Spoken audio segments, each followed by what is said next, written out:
Hello student, स्वागत है आप सभी का एक बार फिर से हमारे इस ऑफिशियल यूट्यूब चैनल में जिसका नाम है एसोल सॉल्यूशन। मैं चंदन कुमार हाजिर हूँ आप सभी के सामने अपनी एक और नई वीडियो के साथ। सो गाइस, आज की इस नई वीडियो में हम बात करेंगे उन सभी स्टूडेंट्स के लिए जो कि स्कूल ऑफ ओपन लर्निंग एनसीवैप या फिर किसी भी रेगुलर कॉलेज के स्टूडेंट्स हैं और उनके पास में बीए पॉलिटिकल साइंस ऑनर्स का कोर्स है और उनके पास में सब्जेक्ट है मॉडर्न पॉलिटिकल फिलॉसफी। तो आज की नई वीडियो उन सभी स्टूडेंट्स के लिए इम्पॉर्टेंट है, स्पेशली उन सभी स्टूडेंट्स के लिए जो सिक्स्थ सेमेस्टर के स्टूडेंट्स हैं। कल 11th मई है, कल ही से आप सभी के एग्ज़ाम्स जो हैं वो स्टार्ट हैं और आज की इस नई वीडियो में हम बात करेंगे ऐसे कौन कौन से क्वेश्चंस हैं या ऐसी कौन कौन सी बातें हैं जो उन्हें विशेष रूप से ध्यान रखनी चाहिए। और आज की इस नई वीडियो में हम डिस्कस करेंगे, ये एक पूरा पेपर का एनालिटिक है, कुछ ही मिनटों की ये वीडियो रहेगी लेकिन आप सभी को इस वीडियो को देखने के बाद में बहुत वैल्यू मिलेगी। सबसे पहली चीज़, जैसा कि आपने वीडियो का थंबनेल देखा, आज की इस नई वीडियो में हम 3 ईयर के क्वेश्चन पेपर्स को भी देखेंगे और साथ ही साथ आप इस बिहाफ पर कौन से क्वेश्चन आपके आ सकते हैं उसको भी हम गैस कर सकते हैं। तो सबसे पहली बात तो आप सभी के लिए सबसे पहला लास्ट मिनट टिप्स मेरा आप सभी के लिए, और आप सभी की ये स्ट्रेटेजी होनी चाहिए कि जैसे ही आप एग्जामिनेशन हॉल में बैठेंगे तो आपको जो आपका ये क्वेश्चन पेपर है ये 15 मिनट पहले मिलेगा और आपको इन 15 मिनट के अंदर क्या क्या करना है। सबसे पहले ये, इससे पहले आज हम 2019, 2020 और 2021 इन तीनों ईयर के सिक्स्थ सेमेस्टर के जो क्वेश्चन पेपर है इनका डिस्कशन करने वाले हैं। तो लास्ट मिनट टिप्स आप सबके लिए क्या है, सबसे पहले तो आप सभी को इस पूरी की पूरी बुक के अंदर 6 थिंकर्स पढ़ने। आप लोग अच्छे से समझिए आपको क्या करने हैं, 6 थिंकर्स पढ़ने हैं और इन 6 थिंकर्स से आप सभी के नंबर ऑफ क्वेश्चन 8 बन रहे हैं। तो अगर आप देखेंगे 6 थिंकर्स हैं और नंबर ऑफ क्वेश्चन जो है वो 8 बन रहे हैं, 8 क्वेश्चन बन रहे हैं आप सभी के। तो यहाँ पर आप सभी एक चीज़ तो समझ गए कि मोस्टली मुश्किल से ही ऐसा कोई थिंकर होगा जिससे क्वेश्चन ना पूछा जाए, नहीं तो लगभग 6 के 6 थिंकर से एक एक क्वेश्चन तो पक्का आने वाला है। अच्छा, अब आप बोलेंगे कि कल ही एग्जाम है, हो सकता है आप में से कई जॉब करने वाले हों जिनके 6 के 6 थिंकर्स तैयार ना हुए हों, तो वो स्टूडेंट्स क्या कर सकते हैं। तो आप लोग एक चीज़ का ध्यान रखिए, यहाँ पर आप 1 या 2 थिंकर्स छोड़ सकते हैं क्योंकि आप सभी को पता है कि जब ओपन बुक एग्जामिनेशन हुए थे, ये ओपन बुक एग्जामिनेशन का ही पेपर है आप सभी के सामने। यहाँ पर मैं कुछ आपको निर्देश दिखाना चाहता हूँ, फिर मैं आपके इसके क्वेश्चन पेपर्स को भी दिखाऊंगा। यहाँ पर आप लोगों के लिए टोटल जो ओपन बुक एग्जामिनेशन है उसमें 6 क्वेश्चन आते थे और उसमें से 4 कोई करने होते थे। अब अगर हम बात करें वैसे क्वेश्चन की जो 2019 का पेपर है, क्योंकि 2019 से पहले एसओएल के अंदर ये इंट्रोड्यूस नहीं हुआ था, ये सिर्फ रेगुलर कॉलेज के स्टूडेंट्स के लिए ही सीबीसीएस सेमेस्टर मोड होता था, लेकिन 2019 से एसओएल में भी आया और ये पहले ही स्टूडेंट्स होंगे, आप सभी फर्स्ट बैच ही है आप सभी का जो सीबीसीएस मोड के स्टूडेंट्स हैं और पहली बारी वो सिक्स सेमेस्टर का एसओएल के अंदर एग्जाम दे रहे हैं। इससे पहले किसी ने भी एसओएल के अंदर सिक्स सेमेस्टर का इस सब्जेक्ट का एग्जाम नहीं दिया। तो हम जो भी बिहाफ पे आप लोगों के लिए आइडिया लेकर आए हैं तो ये रेगुलर कॉलेज के बिहाफ से ही है कि जो रेगुलर कॉलेज के जो स्टूडेंट्स हैं उन सभी के, अगर हम देखें 2019 के पेपर में नंबर ऑफ क्वेश्चन 8 आए थे जिसमें से 4 क्वेश्चन उनको कोई भी करने होते हैं। तो नाउ यहाँ पर अगर आप देखेंगे तो आप लोगों के लिए भी कुछ बातें हैं कि यहाँ पर आप लोग 1 या 2 थिंकर्स जो है उसको छोड़ सकते हैं। आपके टोटल 6 थिंकर्स हैं तो इसमें से 4 थिंकर्स तो आपको सबसे पहले करने ही करने हैं। आप सभी को रूसो पक्का करना है, आप सभी को जेएस मिल पक्का करना है, आप सभी को कार्ल मार्क्स करना है। ये 3 थिंकर्स भी अगर आप लोगों ने बहुत अच्छे तरीके से पढ़ लिए तो सोचो आप सभी का जो पूरा का पूरा पेपर है वो कंप्लीट हो जाएगा। आप लोगों को कुछ और देखने की या कुछ और तलाशने की आवश्यकता नहीं है। इन 3 थिंकर्स से भी हो सकता है, इसके अलावा और भी थिंकर्स हैं तो आप उनको भी एक बार ज़रूर रिव्यू कीजिए। इसके अलावा एक चीज़ और भी है कि आपको जो भी क्वेश्चन पेपर मिलेगा, चाहे आप एसएल के स्टूडेंट हो एनसीवैप के हो, सबके लिए एक चीज़ बात कॉमन है। आप सभी को मैं एक चीज़ कहना चाहूँगा कि आपको क्वेश्चन पेपर जो है वो 15 मिनट्स पहले मिलेंगे। तो जो हिंदी मीडियम वाले स्टूडेंट्स हैं उन सबके लिए सबसे पहले ये बात है कि आप लोगों को क्वेश्चन पेपर जो है वो अच्छे तरीके से देखना है। क्वेश्चन पेपर अच्छे तरीके से देखने का मतलब मेरा यही है क्योंकि हिंदी में ट्रांसलेशन कई बार गलत होती है या फिर उसका ठीक मतलब आप समझ नहीं पाते। हिंदी में क्वेश्चन आप सभी का अलग अलग तरीके से पूछा जाता है, तो एक ही क्वेश्चन को आपको कम से कम, क्योंकि 15 मिनट जो होंगे वो उसमें जब तक बैल नहीं बजेगी 15 मिनट पहले आप 2 बैल बजती है पेपर जब भी, जैसे फॉर एग्जांपल आपका सुबह 9 बजे पेपर स्टार्ट है तो आप सभी की 8:30 पर एंट्री हो जाएगी। आप सिटिंग अरेंजमेंट देख लोगे, 8 बजे आपका सिटिंग अरेंजमेंट लग जाता है, 8:30 पर आपकी एंट्री हो जाएगी और 8:45 पर आप सभी को क्वेश्चन पेपर दे दिया जाएगा। क्वेश्चन पेपर देने के बाद में जो ये 9 बजे तक 15 मिनट का टाइम है, इस बीच में आपको आंसर शीट नहीं दी जाती। आंसर शीट आप सभी को सीधे 9 बजे जब बेल बजेगी, एक बेल बजेगी क्वेश्चन पेपर के लिए 8:45 पर, एक तब आप सभी को क्वेश्चन पेपर मिलेगा, एक बेल बजेगी पूरी 9 बजे। ठीक है, आप लोग ध्यान रखना, 9 बजे जब बेल बजेगी तो उस समय आपको आंसर शीट मिलेगी, तो आप आंसर लिख तो सकते नहीं, तो उन 15 मिनट आप सभी को अपने माइंड में इसी चीज़ को अच्छी तरीके से क्रिएट करना है कि आपका क्या पेपर में आएगा और आप क्या क्या उसमें लिखना है, क्या क्या चीज़ें आपको नहीं लिखनी। तो इस चीज़ का आप थोड़ा सा विशेष रूप से सभी स्टूडेंट्स ध्यान दें। दूसरी चीज़, पहली चीज़ तो ये आप सभी के लिए मेंशन होगी। दूसरी चीज़, आप सभी को अब अपना क्वेश्चन पेपर एक बार देख लीजिए, एनालिसिस कर लीजिए, क्योंकि बहुत सारे स्टूडेंट्स ऐसे हैं जिनको ये पेपर मिल ही नहीं रहे। तो मैंने आप सभी के लिए ये रेगुलर कॉलेज के पेपर ही हैं जो आप लोगों के लिए अरेंज किया है, क्योंकि इसी बिहाफ पे आप सभी का सिलेबस चल रहा है, तो इसी बिहाफ पे आपका पेपर भी पूरा बनने वाला है। चलिए स्टार्ट करते हैं। सबसे पहले यहाँ पर कुछ बेसिक सी चीज़ें होती है, roll number, unique paper code, इसके अलावा आपका कोर्स है, पेपर का नाम क्या है, कितना टाइम है, कौन सा सेमेस्टर है, ये तो नॉर्मल सी चीज़ है।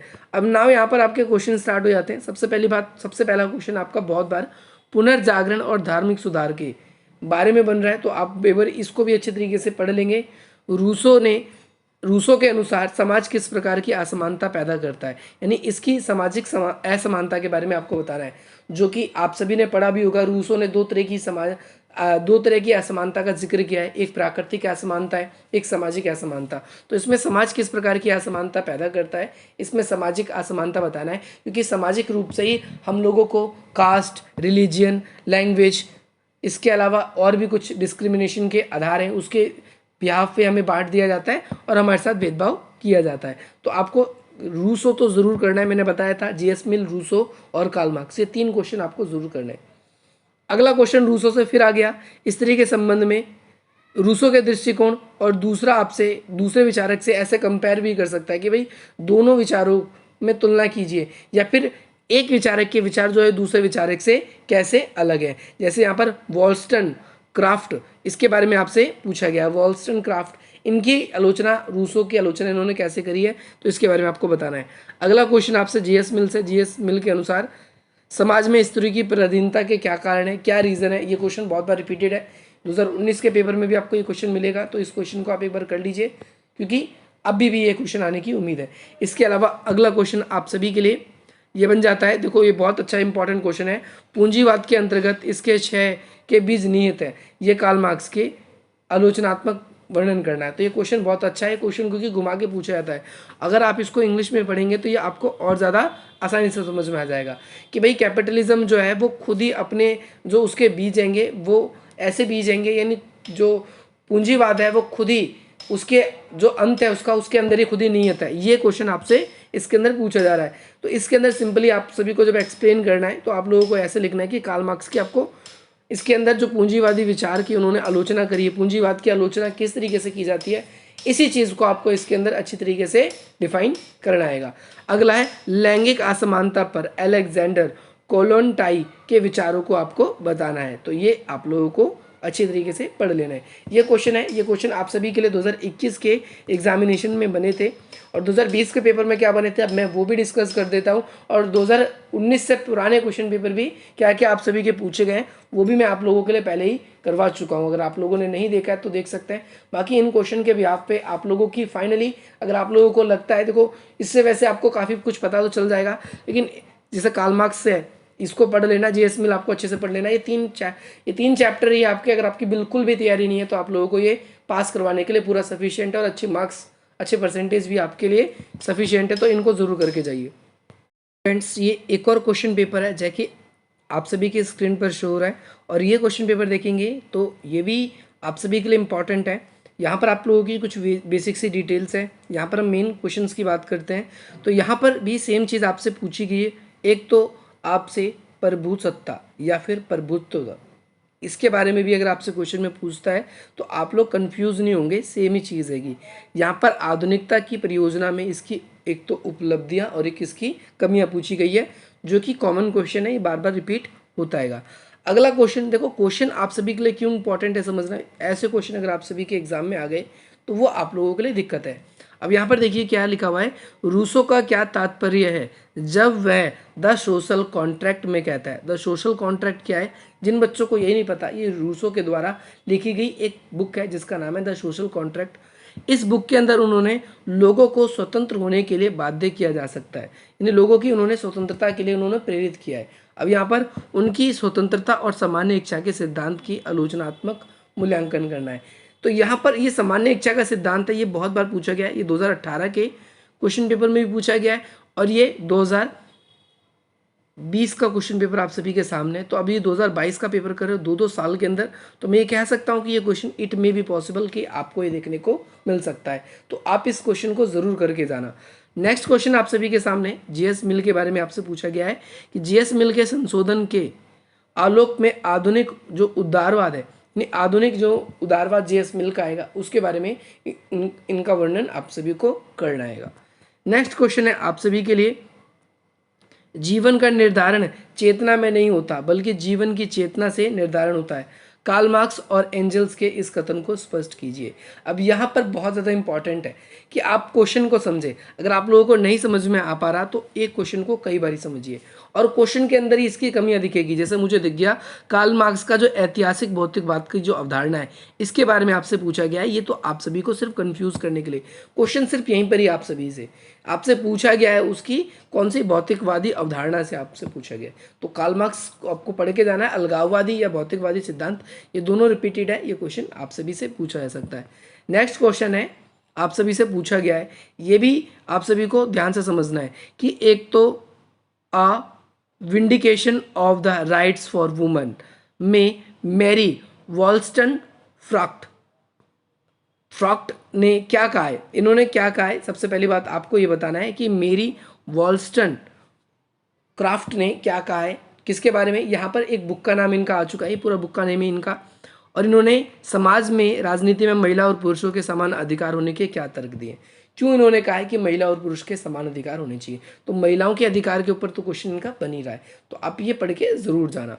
नेक्स्ट क्वेश्चन है कि सामाजिक आर्थिक असमानता में सर्वहारा संघर्ष को एक्सप्लेन करना है कि किस तरीके से जो अलेक्जेंडर कोलोताई, इनके बारे में आपको बताना है। तो कई बार इनके बुक में जो नेम है वो अलग अलग तरीके से लिखे होते हैं, तो आप लोग अलेक्जेंडर के नाम से इनको ध्यान रखेंगे कि इन्होंने किस तरीके से सामाजिक और आर्थिक स्वतंत्रता में महिलाओं के संघर्ष को महत्वपूर्ण बताया है। इस क्वेश्चन में आपसे ये पूछा गया है।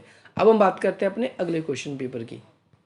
सो स्टूडेंट्स, इस वाले क्वेश्चन में सिंपली रूसो के सामान्य इच्छा के सिद्धांत को पूछा गया है और ये स्वार्थपूर्ण इच्छाओं से कैसे भिन्न है ये आपको बताना है इस क्वेश्चन के अंदर। अगला क्वेश्चन ये है कि भाई महिलाओं की अधीनता में कौन कौन से कारण उत्तरदायी हैं, ये किसके अनुसार, मेरी वॉल्स्टनक्रॉफ्ट के अनुसार। ये बार बार क्वेश्चन इनसे बन ही रहा है, तो आप लोगों को इसको भी पक्का प्रिपेयर करके आना है।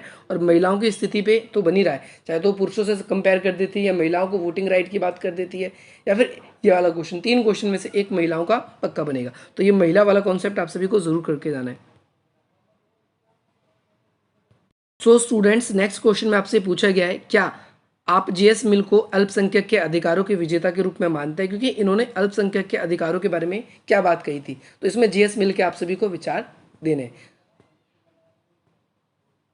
सो स्टूडेंट्स, अगले क्वेश्चन में आप सभी को अलगाववाद को परिभाषित करना है। अलगाववाद क्या होता है, जैसा कि मैंने आपको बताया भी था कार्ल मार्क्स के अलगाववाद के सिद्धांत के बारे में, जो प्रीवियस ईयर के और भी क्वेश्चन पेपर्स हैं जो मैंने आपको मॉडर्न पॉलिटिकल फिलोसफीज के बताएं, तो वो अगर आप लोगों ने नहीं देखा है तो आप डायरेक्टली देख सकते हैं।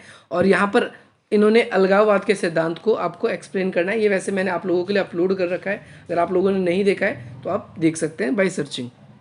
नेक्स्ट क्वेश्चन है, यहाँ पर देखेंगे आप कार्ल मार्क्स से क्वेश्चन नंबर 6 था। ये 2 क्वेश्चन पूछे गए, तो 1-2-3 राइटर तो आपको पक्का करके जाना है, जो आपको पक्का पास करवाएगा। फिर से मैं रिपीट कर रहा हूँ, आपको कार्ल मार्क्स, आप लोगों को रूसो और आप सभी को जीएस मिल, ये 3 राइटर आप सभी को अच्छे तरीके से करके जाना है। सो स्टूडेंट्स, आप सभी को ध्यान रखना है, 3 राइटर तो आपको जरूर करना है, कार्ल मार्क्स, जीएस मिल और रूसो। इन 3 से रिगार्डिंग अगर आपने ये 3 राइटर भी अच्छे से कर लिए तो आपके 5 नंबर जो 5 क्वेश्चन है वो आप लोगों के इजीली फंस जाएंगे। और वैसे आपको 4 ही करने होते हैं, तो आप 4 क्वेश्चन इजीली आराम से कर लोगे। नेक्स्ट क्वेश्चन है, महिलाओं के विषय पर अलेक्जेंडर कोलोनटाई ने लेनिन के साथ मुख्य असहमति क्या है, यानी लेनिन के साथ इनके क्या मतभेद है या किन बातों पे दोनों के विचार नहीं मिलते, इन पॉइंट्स को आपको यहाँ पर एक्सप्लेन करना है। सो स्टूडेंट्स, नेक्स्ट क्वेश्चन है, क्वेश्चन नंबर 8 है और इसमें आपसे शॉर्ट नोट में आपसे पूछा गया है। इसमें के अंदर सबसे पहला, प्रत्यक्ष लोकतंत्र पर रूसो के विचार। प्रत्यक्ष लोकतंत्र पर रूसो के क्या विचार है, आपको ये एक्सप्लेन करना है। तो रूसो कौन थे, आप सभी को पता है, और इनके प्रत्यक्ष रूप से आपको प्रत्यक्ष लोकतंत्र पर रूसो के विचार देने। तो ये क्वेश्चन भी आप सभी के लिए इंपॉर्टेंट है। अब ऐसा ही पेपर आप सभी के लिए आने वाला है। ऑफलाइन पेपर कैसा होता है अगर आप लोगों ने नहीं देखा है तो आप लोगों के लिए अलग से पूरी वीडियो पूरी डिटेल वाइज है, आप आई बटन पे क्लिक करके देख सकते हैं उस पेपर को और अच्छे तरीके से समझ भी सकते हैं। इसके अलावा ये 3 क्वेश्चन और शॉर्ट नोट पे आप सबसे पूछे गए, तो आप इन 3 क्वेश्चनों को भी अच्छी तरीके से कर लीजिए। 3 क्वेश्चन में वही चीज़ है, सेम चीज़ जो रिपीट हो रही है पहले के क्वेश्चन में भी। और आई होप आज की इस वीडियो से आप सभी को वैल्यू मिलेगी और कुछ क्वेश्चन आप लोगों को पता भी चल गया कि आपको पक्का पक्का करना है। तो फाइनली अब आप लोगों को अपने एग्जाम्स की, जब आप अपनी तैयारी कर रहे हो, तो किस चीज़ को छोड़ना है और किस चीज़ को आपको करना है, ये जज करने में भी आप सभी को आसानी होगी। होपफुली आज की इस नई वीडियो से आप सभी को बहुत वैल्यू मिलेगी और इसी प्रकार की इंटरेस्टिंग वीडियोस पाने के लिए आप हमारी वीडियो को लाइक करें, अधिक से अधिक मित्रों तक शेयर करें और हमारे इस चैनल को सब्सक्राइब करें ताकि अगली वीडियो की जब भी नोटिफिकेशन हो आप सभी को सबसे पहले मिल जाए। चलिए मिलते हैं आपसे अपनी अगली वीडियो में। जय हिंद, जय भारत।